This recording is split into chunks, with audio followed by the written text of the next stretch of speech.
It doesn't matter how many times you fail. You only have to be right once, and then everybody tells you that you are an overnight success. These are the wise words of the incomparable Mark Cuban. Mark was an overnight success himself. He worked his way through many jobs before painstakingly building his own company, which he sold, and that being a success that he repeated several times over and then joined the billionaire elite. Now Mark spends his time as chairman and CEO of Access TV, as a shark on the hit reality TV show Shark Tank, and is an investor in various businesses. Oh, and of course for fun, he's the owner of the Dallas Mavericks. To use his own advice to describe him, Mark works like there's someone working 24 hours a day to take it all away from him. I was able to catch up with him on the set of Shark Tank while he was filming the new season to find out how he does what he does day in and day out. Let's join that session. Okay, so I'm on the Sony lot, backstage of the Shark Tank studio, where I'm with their star attraction here, Mr. Mark Cuban. All about that. So Mark, welcome to Success. We're delighted to be able to present some of your brilliant business ideas and strategies to our great audience here at Success. Thank you, thank you. So first off, you're not just a hardworking guy starting now. You've always been a hardworking guy. I'd like, just for those that might not know the backstory about how you got yourself on a billionaire path, give us a glimpse of your past. Where did you come from? What did you do starting at a young age that throughout the years made you think, okay, I think I could do something significant here with my life? Oh my goodness. I grew up in Pittsburgh, Pennsylvania, and I've always been into business. I don't know where it came from or what. My dad did upholstery on cars. My mom was a housewife who sold real estate now and then. Gosh, I remember being, 9, 10, whatever years old, and putting together little deals where I bought and sold baseball cards. I sold garbage bags door to door, bought and sold stamps to make money. And then the more I did, the more I liked it, the better I got. Went to school, actually dropped out of high school, started taking classes at the University of Pittsburgh, transferred from there to Indiana University, started taking advanced classes when I got there when I was 18. And just was always into business. Opened up a bar on campus when I was in between my junior and senior years before I was 21. Got busted, closed the bar, went to Pittsburgh, worked there for a little bit, moved to Dallas with a bunch of buddies, got a job in a software company called Your Business Software, sold PC-based software, got fired, took one of my customers from there, and started a company called Micro Solutions, and that was my first real company. And Micro Solutions was one of the first companies in the country, really, to do local area networks. Right. And I never was trained in computers. I just figured that it was brand new to everybody, and if I picked an advanced enough topic or product that no one else would understand it either. So if I taught myself, I would be able to sell it and build a company around it, and that's what happened. We grew to $30 million, give or take, in sales, 80 employees, and then we sold it to H&R Block. I took that money, traded stocks, became part of a hedge fund, sold my interest in the hedge fund, took time off, and then Todd Wagner, a buddy of mine from college, came and said, this internet thing, this is 95, this internet thing looks like it could be big. There's got to be a way we can listen to Indiana University basketball online. I'm like, okay, I know networking. I know, I've written software. Let me see what I can figure out.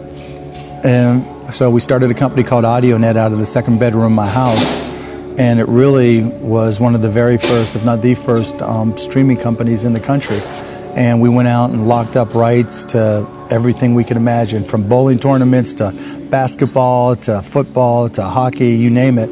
We wanted to get as much content as we could to be a destination.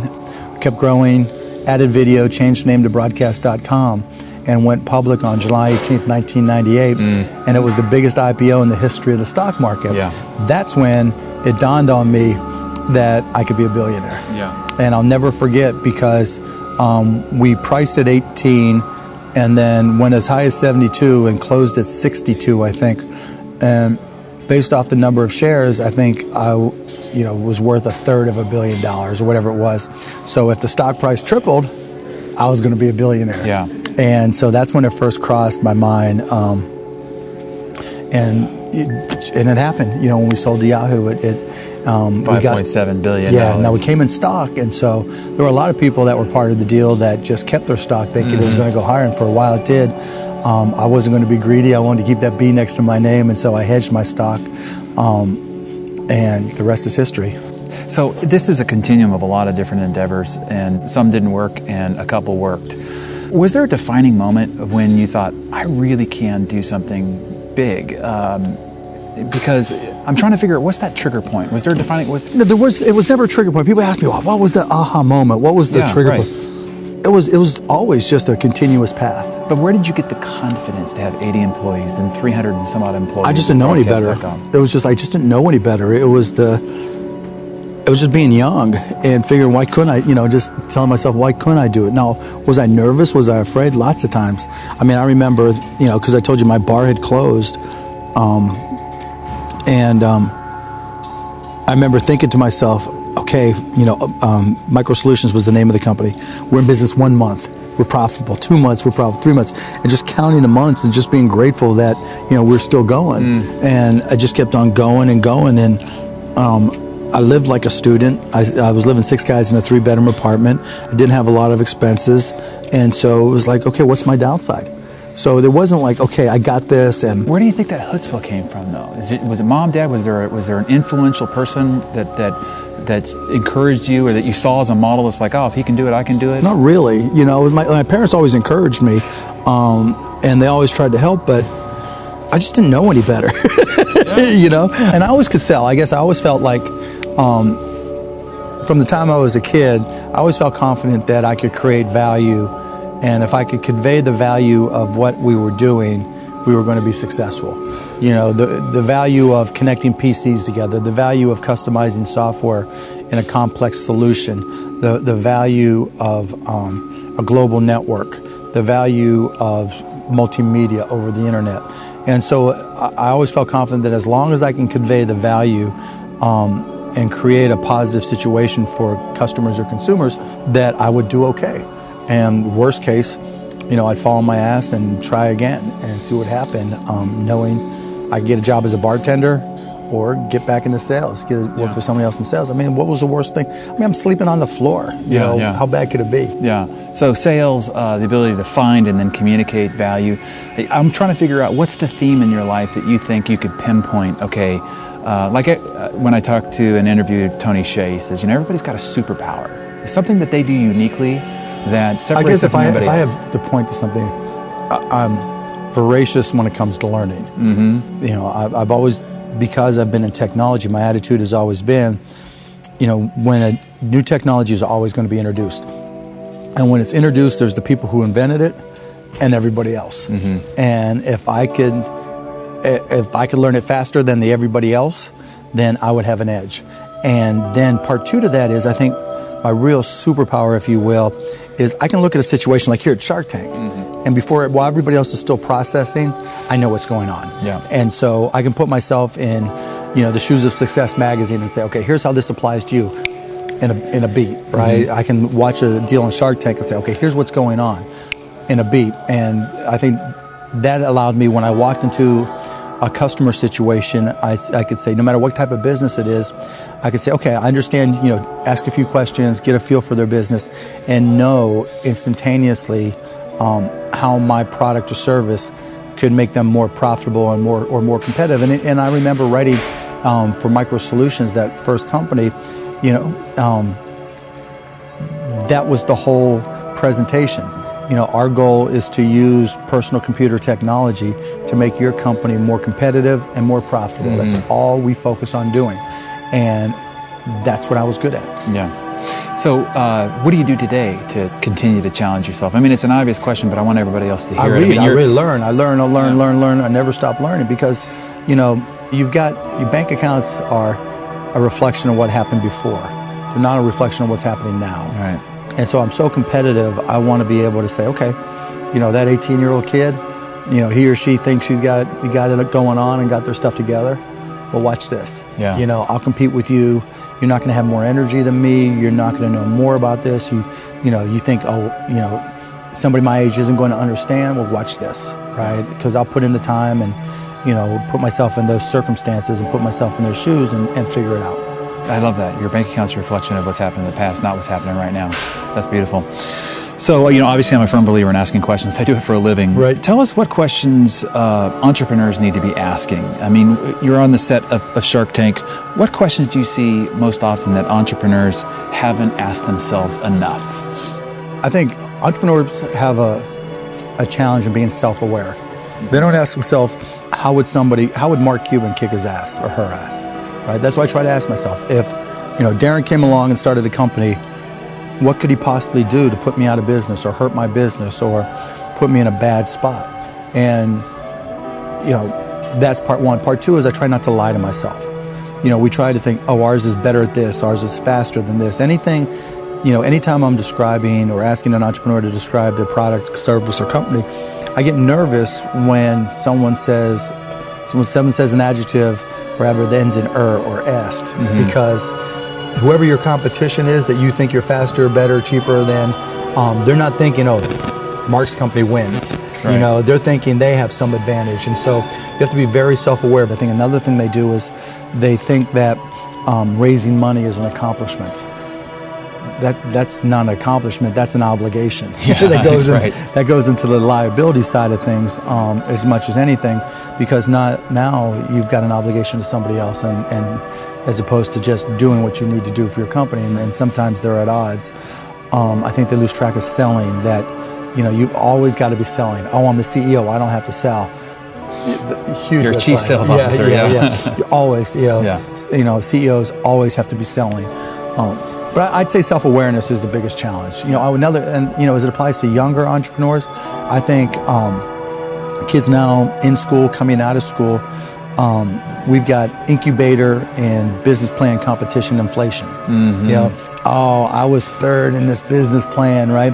Or I won $10,000. Okay, if I got that $10,000, this must be good. Yeah. Right. So it gives you a false sense of security. I mean, I do some of that stuff for different schools, and some of the things that we've given money to are some of the worst ideas ever. Yeah. I think another issue that particularly young entrepreneurs run into is they think they need a mentor. So asking questions is good, but asking questions and being dependent on the answer is bad. Right? You've got to be able to think and figure things out for yourself. Right. I'm going to ask you one more question, and then I want to get to some fun questions. But one is to deconstruct kind of your business philosophy. As you approach any business deal, if you were to boil it down to three core fundamentals that you operate by in life, success, business, life, what would you say are a few of the core philosophies that make up Mark Cuban? Always be selling. Sales cures all. Always be grinding. You've got to always work, always be learning. And you've got to re-earn your customer's business and reevaluate your own business every day. Every day is a new day, and there's a new, business is a sport. Yeah. You walk into a basketball court, it's 5-on-5 or maybe 1-on-1, and then the game's over at some point. The season's over at some point, and you get to get a do-over. That's not the way it works in business. Business is the ultimate competitive sport, because you don't even know who all your competitors are, and you're competing with them 24 hours a day, 7 days a week, 365 days a year, forever. And so you've got to recognize that you've got to grind, and you've got to compete, and you've got to sell, and you've got to reevaluate and re-earn your business every day. Yeah, that's great stuff, man. So, a couple of just off the cuff ones that fly out. Sure. If you died tonight, what would you regret not having done? You've done so much. Not watching my kids grow up. Yeah. Yeah, it's really not anything to do with me anymore. It's just them. Yeah. Tell me three things that you've learned that if you had learned them earlier in life, and maybe this is some wisdom you can pass down to some younger folks that are listening, but if you had learned them earlier in life, you'd be further ahead than you are. I'd probably say, don't try to be right all the time.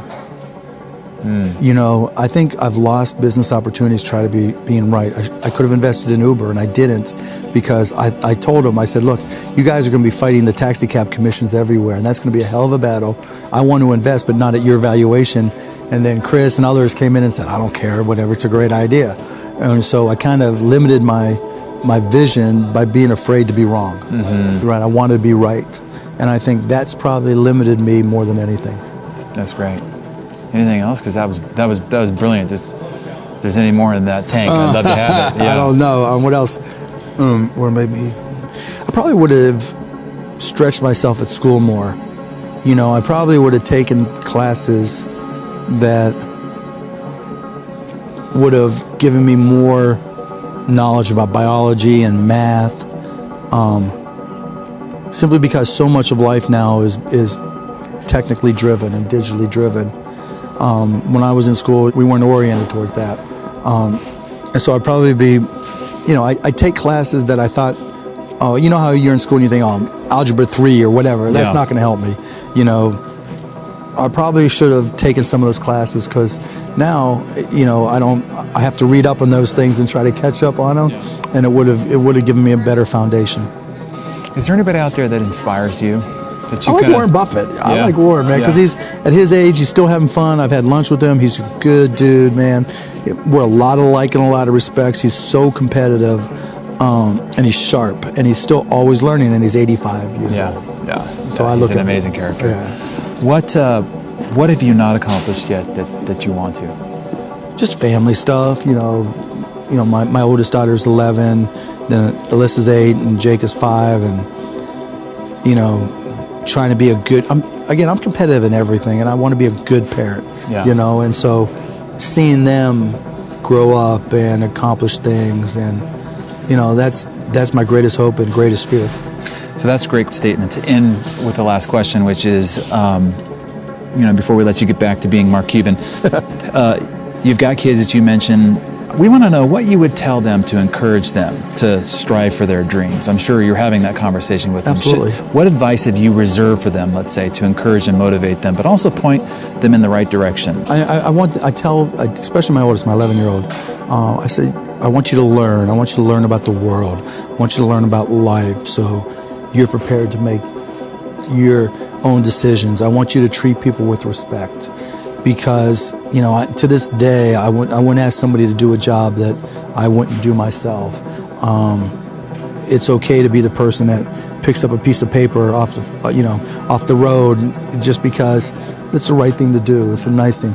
It's just have a good. I guess a better way to put it: have a good heart, and treat people with respect, and learn and be excited about life, and then we'll see where it takes you. Well, Mark, I just want to tell you, we here at Success, we appreciate what you're doing. I asked you at lunch, why you're doing this Shark Tank thing, and you said, well, it's not about deals. I can get better deals elsewhere. The time you're spending away from your family, it's about encouraging entrepreneurship and knowing that this is helping educate and inspire and empower entrepreneurs. And maybe you could just tell us a little bit about your passion for entrepreneurship and your commitment to it. I'm the luckiest guy in the world, and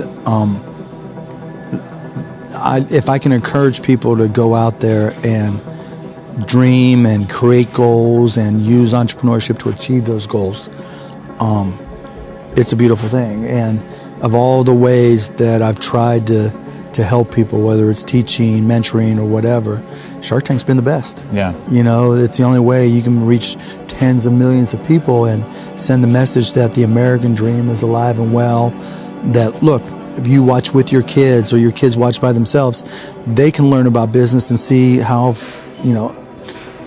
it's something they can do. Yeah. And so, Shark Tank is that new age lemonade stand. It is that opportunity to send the message that, we live in a country where we have a unique opportunity to create dreams and live up to them. Yeah. And accomplish them, and to set goals and achieve them. And that's what makes this country different than pretty much every other. And anytime I can encourage people to do that, it's selfish in some respects. It makes me feel good, but it also makes, hopefully, the world a better place for my kids and their kids and their kids, and lets me leave. I mean, it's not like Shark Tank's going to be remembered forever. It's not. But if it's just some kids or somebody, anybody just watching says, you know what, I like what Mark's doing there. I want to try to do the same thing. I don't care if they remember